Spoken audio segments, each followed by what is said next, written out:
नमस्कार, मैं हूं आपके साथ नेहा दुबे। एपीएन के लोकप्रिय कानूनी प्रोग्राम लीगल हेल्पलाइन में आप सभी का बहुत स्वागत है। इसमें हमारे कानूनी विशेषज्ञ रोजमर्रा की जिंदगी की समस्याओं से जुड़े कानूनी मसलों पर आपकी शंकाओं का समाधान करते हैं। आप भी इस खास कार्यक्रम के माध्यम से जुड़ सकते हैं और फोन करके कानूनी राय ले सकते हैं। आज हम आपको बताएंगे गवाहों के हक के बारे में और इस विषय पर तफसील से जानकारी देंगे आज के हमारे कानूनी विशेषज्ञ और अधिवक्ता, वरिष्ठ अधिवक्ता परमानंद पांडे जी हमारे साथ जुड़ गए हैं। सर, बहुत बहुत स्वागत है आपका। जी जी।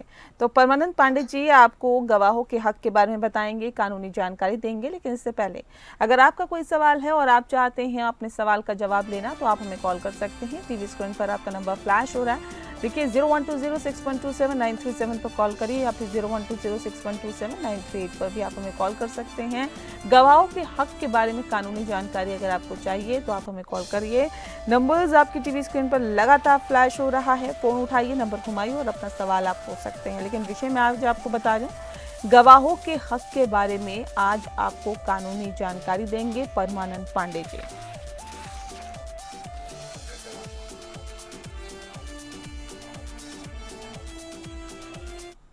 चलिए सीधा रुक कर लेते हैं पांडे जी का। पांडे जी, सबसे पहला और महत्वपूर्ण सवाल, गवाहों की सुरक्षा क्या होती है सर?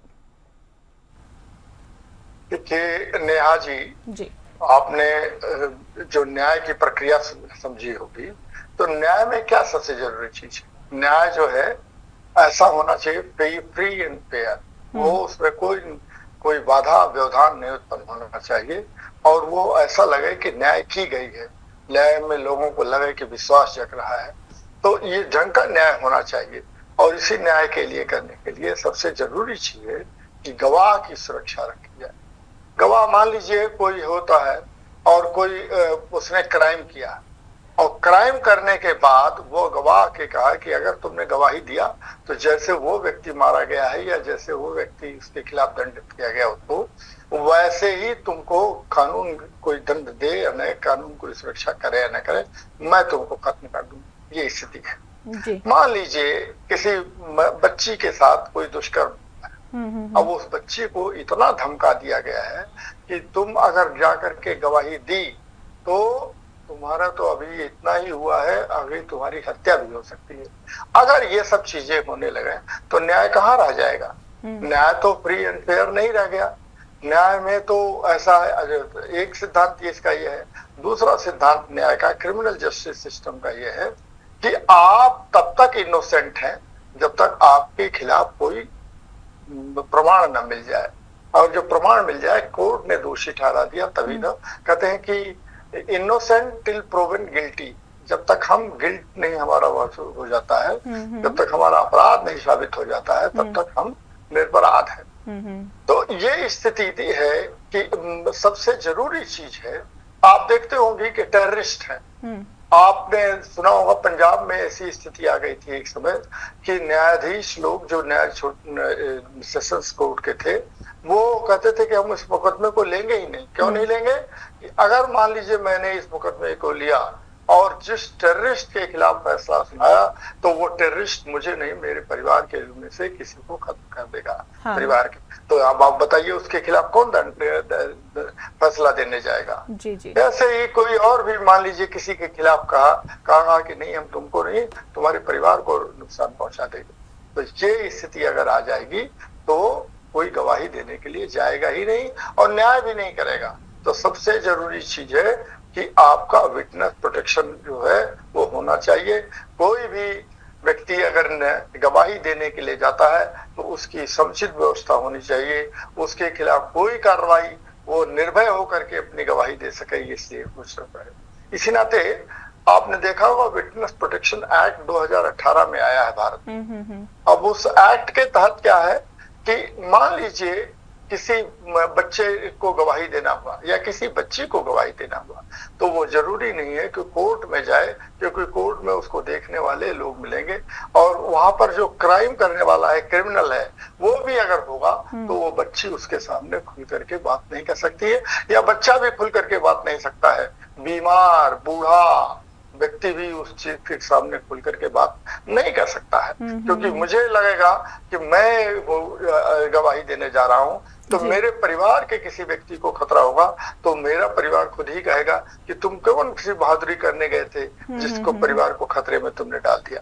ऐसी स्थिति में सबसे जरूरी चीज है कि आप विटनेस का प्रोटेक्शन करें, गवाह की सुरक्षा करें। यही गवाह सुरक्षा कानून कहता है, और यही इसका मतलब हुआ है कि किसी भी क्रिमिनल केस में अगर गवाही देने वाला व्यक्ति चाह रहा है तो उसकी सुरक्षा का पूर्ण एक तरह से समुचित व्यवस्था होनी चाहिए। जी सर, ये गवाह कौन होता है और गवाह के क्या हक होते हैं?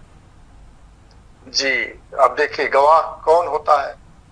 अब आपको देखिए कहानी बता दे, छोटी सी, आपने अखबार में पढ़ा होगा अभी 5-6 दिन पहले की कहानी। जी जी। गवाह में यह है कि पाकिस्तान में कहा उन्होंने कि दो स्त्रियां मिलकर के एक पुरुष के बराबर, शरिया में कहा गया है कि 2 स्त्रियों की गवाही एक पुरुष के बराबर मानी जाएगी। अब ये तो खैर ह्यूमन राइट्स का वायलेशन है, हम वहां नहीं जाएंगे। चलिए वो शरिया में क्या कहा गया उससे भी हमको नहीं लेना देना। लेकिन आप बताइए, एक बच्ची को वहां पर 17-18 साल की बच्ची को छोड़ दिया गया, उसके खिलाफ जो क्रिमिनल था उसको छोड़ दिया गया। क्यों छोड़ दिया गया? क्योंकि वो गवाह नहीं ले आ सकी। अब उसकी गवाही में वो ले आती कि 2 महिलाओं को लेकर पेश करती और बताती कि ये व्यक्ति हमारे साथ दुष्कर्म किया है। अगर वो गवाही देती तो बताएं। अब ये किसी क्रिमिनल से आप ये उम्मीद करें कि वो किसी बच्ची या किसी महिला के साथ दुष्कर्म करेगा तो उसके लिए गवाह कहाँ से आप ले आएंगे? ऐसी स्थिति में तो ये तो कोई गवाही की बात हुई नहीं कि आप उसको ले आइए, गवाही करा दीजिए और वो वहां पर आ जाएगा। तो इस नाते कई बार ऐसा होता है कि वो जो गवाही के लिए कौन कौन आता है, जिसने उस चीज को देखा हो। जैसे किसी व्यक्ति ने, हमारे मान लीजिए बहुत तेज रफ्तार से गाड़ी चला रहा है और वो सड़क पर चलते हुए वो एक ढंग से व्यवस्था रैश ड्राइविंग कर रहा है और पूरा रेकलेस ड्राइविंग कर रहा है, और उसको देखा है 2-4 लोगों ने चलते हुए कि उसके कारण एक्सीडेंट हुआ है। तो यहाँ पर वो व्यक्ति गवाही दे सकता है जिसने उसको देखा है। वो इसी नाते और भी ऐसी चीजें हैं कि मान लीजिए किसी ने मर्डर किया, खुलेआम चौराहे पर कर दिया और वहां पर झगड़ा हुआ और किसी ने किसी व्यक्ति का मर्डर कर दिया, तो जो देखने वाले लोग हैं उनमें से कोई भी व्यक्ति आकर के गवाही दे सकता है, क्योंकि वो देख चुका है और वो उसकी घटना को जानता है। तो गवाह वही हो सकता है जो उस घटना के बारे में सही जानकारी रखता हो। कोई घटना हुई है, कुछ भी ऐसी चीज हुई, कोई क्रिमिनल एक्टिविटी हुई है, उसमें बच्चा हो, बूढ़ा हो, स्त्री हो, पुरुष हो, कोई भी गवाही दे सकता है जो उस घटना की जानकारी रखता है। यही कहते हैं गवाह कौन हो सकता है, यही लोग गवाह हो सकते हैं। जी ठीक है सर, उसके हक क्या होते हैं? और उसके हक देखिए, सबसे जरूरी चीज ये है कि हक, मैं बताऊं कि ऐसा कई बार घटनाएं हुई हैं कि गवाह के अभाव में बहुत सारे जो क्रिमिनल्स होते हैं वो छूट जाते हैं। उसके हक क्या होते हैं? हक ये है कि मान लीजिए मैं गवाही देने के लिए जा रहा हूं और मेरे खिलाफ वो जो क्रिमिनल है वही बिल पड़ा है, तो मेरे तो सबसे जरूरी चीज है कि मुझे सुरक्षा मिले। अगर मुझे सुरक्षा नहीं मिलती है तो मैं गवाही देने के लिए क्यों जाऊंगा? गवाह के लिए सबसे जरूरी चीज है कि उसको वो सुरक्षा मिले। और कैसे गवाही ली जाए? मान लीजिए हमको यहाँ से कचहरी जाने में ही हमको अगवा कर लिया जाता है या कोई किसी को भी अगवा कर लिया जाता है, तो ऐसी स्थिति में क्या करेंगे? ये विटनेस जो प्रोटेक्शन एक्ट है वो कहता है कि हमारे घर में ही आप आकर के हमको सुरक्षा प्रदान करके हमारे यहाँ ही गवाही लीजिए। या आजकल तो ये स्थिति आ गई है कि आप वर्चुअल सीधे वीडियो से बात कर सकते हैं, लेकिन सबसे जरूरी चीज उसमें क्या होती है? वो उसके लिए सबसे जरूरी चीज है कि क्रिमिनल और गवाह दोनों का आमना सामना नहीं होना चाहिए। अगर आमना सामना हो गया तो क्रिमिनल जो है वो गवाह को दबा ले जाएगा और गवाह सही ठीक ढंग से, निर्विवाद रूप से और वो साइकोलॉजिकली फिट होते हुए गवाही नहीं दे पाएगा। इसलिए सबसे जरूरी चीज है कि उसको वो सुरक्षा प्रदान की जाए, उसकी मनाही स्थिति ठीक से रखी जाए कि वो उसके खिलाफ कुछ न कर सके। मान लीजिए कोई बलात्कार की पीड़ित लड़की है और उसको वहां पर बुलाया जाता है कोर्ट में जहां पर और लोग भी बैठे हुए हैं और वहां पर और मुवक्किल भी बैठे हुए हैं, वकील लोग बैठे हुए हैं और वो गवाही दे रही है। तो क्या आप सोच सकते हैं कि वो खुल करके वो कोई गवाही दे पाएगी? वो मानसिक रूप से वो इतना परेशान होगी कि वो गवाही नहीं दे सकती। इस नाते इसी कानून में रखा हुआ है कि उसका इन कैमरा माने कमरे में जाकर के एक जगह पर जज लोग उसका निस्तारण करें। और महिलाओं के मामले में तो खास तौर पर यह कहा गया है कि जहां तक संभव हो महिला ही जज हो जो उस बच्ची के सही ढंग से या महिला का सही ढंग से जानकारी ले सकती है। पुरुष के सामने वो कई बार बहुत सारी चीजों को कहने से हिचकिचाती है। इस नाते उसका हक ये है कि वो प्राप्त करे और उसके कारण उसको स्वाभाविक रूप से मनोवैज्ञानिक रूप से उसको सुरक्षा मिले और वह भी लगे कि उसके खिलाफ कोई हमला नहीं करेगा। अगर वो घर में गवाही देती है तो घर में ही गवाही देने के लिए आए और घर में ही उसकी गवाही को नोट करके ले जाए। ये है उसके हक का, यही इसका काम होता है कि जिससे कि उसको सुरक्षा मिल सके। जी सर, अभी आपने जजों को जान से मारने का खतरे के बारे में तो बताया था, लेकिन उनके परिवारों के खतरे के बारे में भी बताया था। लेकिन अगर गवाह को जान से मारने का खतरा हो तो वो क्या करें? यही देखिए, मैंने कहा ना आपको बताया कि जज को मारने का खतरा है। पंजाब में जब खालिस्तान का आंदोलन चल रहा था तो बहुत सारे जज जो है फैसला देने से इनकार कर दिए थे। उन्होंने कहा था कि हम नहीं जाएंगे क्योंकि हमको पूरा परिवार खत्म करने की बात है, ये आतंकवादी लोग हैं, इनको किसी से डर नहीं है तो निश्चित तौर पर ऐसा कर सकते हैं। ऐसा कोई टेररिस्ट आता है, कोई गुंडा आता है, कोई जंग के बात आता है, गवाह के बारे में अगर ये कह देता है कि नहीं तुम्हारे परिवार को हम खत्म कर देंगे तो क्या करेंगे? आप उसके लिए तो कोई ना कोई व्यवस्था करेंगे ना कि जिससे इसको सुरक्षा रहेगी, तभी न्याय का सही तरह से अनुपालन हो पाएगा। और अगर ठीक ढंग से उसका ट्रायल नहीं हो पाया, उसका मुकदमा ठीक से नहीं चल पाया तो ऐसे लोग सामान्य तौर पर बच जाते हैं। इसीलिए ध्यान रखा जाता है कि अगर मान लीजिए उसके प्रति खतरा आ गया, उसके जान के प्रति खतरा आ गया, तो सबसे जरूरी चीज है वो स्टेट का काम है, राज्य का काम है कि उसको ये सुरक्षा प्रदान की जाए कि तुम बिना डर के, बिना भय के, बिना किसी और परेशानी के ये गवाही दो और गवाही देने के दौरान तुम्हारे कोई नुकसान नहीं कर पाएगा। अगर तुमको कोई मारेगा, कोई पीटेगा, तुम्हारे साथ दुर्व्यवहार करेगा, कोई बदसलूकी करेगा तो सरकार इस चीज पर ध्यान रखेगी कि ऐसा करने वाले व्यक्ति के खिलाफ कार्रवाई की जाए। और अगर ऐसा करता है तो वो व्यक्ति जिसने क्राइम किया है या उसके साथी लोग, सारे लोगों के खिलाफ कार्रवाई की जाएगी। ये है उसका कानून। जो परेशान आदमी है, जो इंडेंजर्ड है, जो आदमी किसी तरह से खतरे में है, जो परेशान है, उसके लिए जरूरी है कि उसकी सुरक्षा उसको प्रदान की जाए। और नहीं करेंगे तो निश्चित तौर पर वो ट्रायल फेयर नहीं हो पाएगा। वो निश्चित रूप से उसको परेशानी होगी और ट्रायल में वो छूट जाएगा। इस नाते पूरा पर्पज जो है आपका मुकदमे चलाने का खत्म हो जाएगा और वो फेल हो जाएगा। इसीलिए सबसे जरूरी चीज है कि जो गवाही दे रहा है, गवाही देने वाले व्यक्ति को पूरी तरह से सुरक्षा प्रदान की जाए। ये राज्य का बिल्कुल, तो ये सुरक्षा प्रदान की जानी चाहिए गवाही देने वाले व्यक्ति को, ये बहुत ज़रूरी होता है। आपको गवाहों के हक के बारे में बता रहे हैं, इस कानून के बारे में बता रहे हैं। ब्रेक पे जाने से पहले बहुत सारे सवालों का जवाब बहुत ही विस्तार से परमानंद पांडे जी ने दिया। अब आगे उन्हीं सवालों को बढ़ाते हुए सर एक बार फिर से मैं आपका रुख कर रही हूँ। अब ये बताइए, बच्चे की गवाही पर कानून क्या कहता है? जो बच्चे गवाही देते हैं, कई मर्तबा ऐसा होता है कि बच्चे ही होते हैं वहाँ गवाही देने के लिए, तो उसके बाद क्या इस पे कानून कहता है? देखिए नेहा जी, बच्चे कहते हैं कि हमारे यहाँ तो कहावत कही है, बच्चे मन के सच्चे।